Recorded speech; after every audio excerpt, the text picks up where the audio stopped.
என் அருமை உலகத்தமிழ் மக்களே, தாய்மார்களே, பெரியோர்களே, சிறார்களே, என் அருமைச் சீடர்களே, யோக நண்பர்களே, யோக விரும்பிகளே, உங்கள் அனைவருக்கும் என் இனிய காலை வணக்கம்.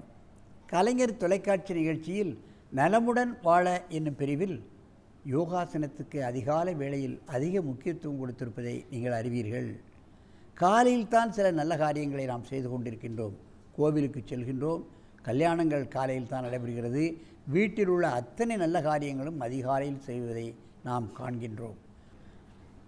பத்ம மயூராசனம் செய்ய போகிறார்கள். மயூராசனம் செய்வதே கடினம், பத்மாசனம் செய்வதும் கடினம். பத்மாசனத்தில் மயூராசனம் செய்வது என்பது மிக மிக கடினம். அதனை கற்பித்த ஆசிரியர்களை நாம் போற்ற வேண்டும். சின்ன வயதிலேயே அவர்கள் இது போன்ற அந்த டைஜஸ்டிவ் சிஸ்டத்தை, ஜீரண கருவிகளை சரியாக இயங்க வைக்கக்கூடிய ஆசனம், ஹார்ட் அண்ட் லங்ஸ் சரியாக இயங்க வைக்கக்கூடிய அற்புதமான ஆசனம். என் அருமை மாணவ மாணவிகளே, நீங்கள் இப்பொழுது மெதுவாக அமைதியாக அந்த பத்ம மயூராசனத்தை செய்து காட்டுங்கள், பார்க்கலாம். குழந்தைகளுக்கு அடிக்கடி பார்ப்பீர்களானால் பள்ளிக்கூடத்தில் லீவ் போடுறதுக்கு வயிற்று வலி தான் வரும். இதை செய்துவிட்டால் டைஜஸ்டிவ் சிஸ்டம், சிறுகுடல், பெருங்குடல், கல்லீரல், மண்ணீரல், கணையத்தில் ஏற்படக்கூடிய பல்வேறு பிரச்சனைகளை அடிபட்டு விடும். பாருங்கள், 2 கை பேலன்ஸில் தங்களுடைய உடலை நிறுத்தி காட்டுகிறார்கள். மெதுவாக இறக்குங்கள். அப்படியே உட்கார்ந்து 2 மூச்சு வாங்கி கொள்ளுங்கள். நன்றாக மூச்சை இழுத்துக்கொள்ள வேண்டும். மீண்டும் ஒரு முறை இந்த ஆசனத்தை செய்யுங்கள். மீண்டும் ஒரு முறை செய்யுங்கள்.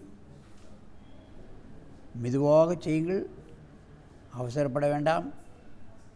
என்றால் கடினமான ஆசனம். ஆரம்ப கட்டத்தில் தலைக்கு முன்னால் ஒரு தலையணையை வைத்து கொள்ள வேண்டும். இந்த காலை தூக்கித்தான் செய்யணுங்கிறது இல்லை. ஆரம்ப கட்டத்தில் காலை தரையில் வைத்து கொண்டு கூட செய்யலாம். 2 பேரும் காலை தரையில் வைங்க, இப்படி கூட செய்யலாம். அப்படி காலை வச்சு தரையில் வச்சு செய். ஆரம்ப கட்டத்தில் காலை தூக்காமல் அப்படியே ஆரம்ப கட்டத்தில் நீங்கள் இப்படி செய்தாலும் உங்களுக்கு முழுமையான பலன்தான் கிடைக்கும் என்பதை நீங்கள் தெரிந்து கொள்ள வேண்டும். குண்டானவர்கள், வயோதிகர்கள், இயலாதவர்கள், முடியாதவர்கள் எல்லோரும் இதுபோன்று செய்தாலே உங்களுக்கு வயிற்றில் ஏற்பட்டிருக்கின்ற பல்வேறு பிரச்சனைகளை நீங்கள் நீக்கிக் கொள்ள முடியும் என்பதை நீங்கள் இந்த நேரத்திலே தெரிந்து கொள்ள வேண்டும். முழுமையாக செய்ய வேண்டும், காலை தூக்க வேண்டும் என்பதெல்லாம் அல்ல. ஆனால் கொஞ்சம் சற்று குண்டானவர்களுக்கு என்ன செய்ய வேண்டும்? காலை நாம் யாராவது பிடித்து கொண்டு மெதுவாக தூக்கி செய்ய வேண்டும் ஆரம்பத்தில். பின்னால் அவர்கள் தனியாக செய்யக்கூடிய தன்மை அவர்களுக்கு தானாகவே வந்துவிடும். இப்பொழுது லேசாக காலை தூக்குங்கள்.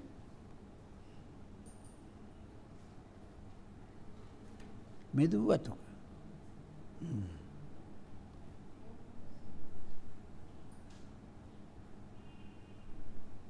மெதுவாக இறக்குங்கள். நீண்ட மூச்சு வாங்கி கொள்ளுங்கள். கையை நீட்டி நல்ல மூச்சு எடுக்கணும். மயூர் என்றால் மயில் எப்படி இருக்கிறதோ அதுபோன்று இருக்கின்ற காரணத்தினால்தான் இதுக்கு மயூர் ஆசனம் என்று வைத்திருக்கிறார்கள். காரண பெயர். ஆனால் இதனுடைய பலன்கள் இப்பொழுதெல்லாம் 100க்கு 90 வியாதிகள் வயிற்றிலிருந்து தான் ஆரம்பமாகிறது. அதிகமாக சாப்பிட்றதுனாலையோ, மலச்சிக்கல் ஏற்படுவது காரணமாகவோ, ஏதாவது ஒரு காய்ச்சல் பிள்ளைகளுக்கு வரும், வயிற்று வலி வரும். அதையெல்லாம் தவிர்க்க வேண்டும் என்று சொன்னால் இது போன்ற ஆசனங்களை நாம் செய்தே ஆக வேண்டும். அங்கே போய் திரும்பி உட்காருங்கள். கொஞ்சம் முன்ன போய் உட்காரு, நேரே உட்காரு. ஆகவே என் அருமை பெரியோர்களே, தாய்மார்களே, இது போன்ற ஆசனங்களை எல்லாம் சிறுவது முதலே கற்றுக் கொடுத்து விட்டால் நாம் டாக்டரிடம் செல்ல வேண்டிய அவசியமே ஆகாது. வயிற்றில் ஏதாவது பிரச்சனை என்று சொன்னால் இப்பொழுதெல்லாம் அறுவை சிகிச்சை தான் தீர்வாக சொல்வார்கள். கிட்னி கெட்டுவிட்டது, சிறுகுடல் சுருங்கி விட்டது, பெருங்குடல் பெருத்து விட்டது, ஏதாவது ஒன்றை சொல்லி அதை ஆப்ரேஷன் செய்ய வேண்டும் என்று சொல்லி வருவார்கள். கடவுளால் கொடுக்கப்பட்ட அந்த உறுப்புகளை நாம் ஏதாவது ஆப்ரேஷன் செய்தால் வாழ்நாள் முழுவதும் பல்வேறு பிரச்சனைகளுக்கு நாம் ஆள்பட்டே ஆக வேண்டும் என்பதை நீங்கள் தெரிந்து கொள்ள வேண்டும். ஆகவே இதுபோன்ற ஆசனங்களை சிறுவர் முதல் பள்ளிக்கூடங்களில் கற்றுக் கொடுத்து அவர்களை ஆரோக்கியமாக நெடிது இனிது வாழ்வதற்கான வழிமுறைகளை நாம் காண வேண்டும் என்று கேட்டு உங்களிடமிருந்து விடைபெறுவது ஆசனம் ஆண்டியப்பன். வணக்கம்.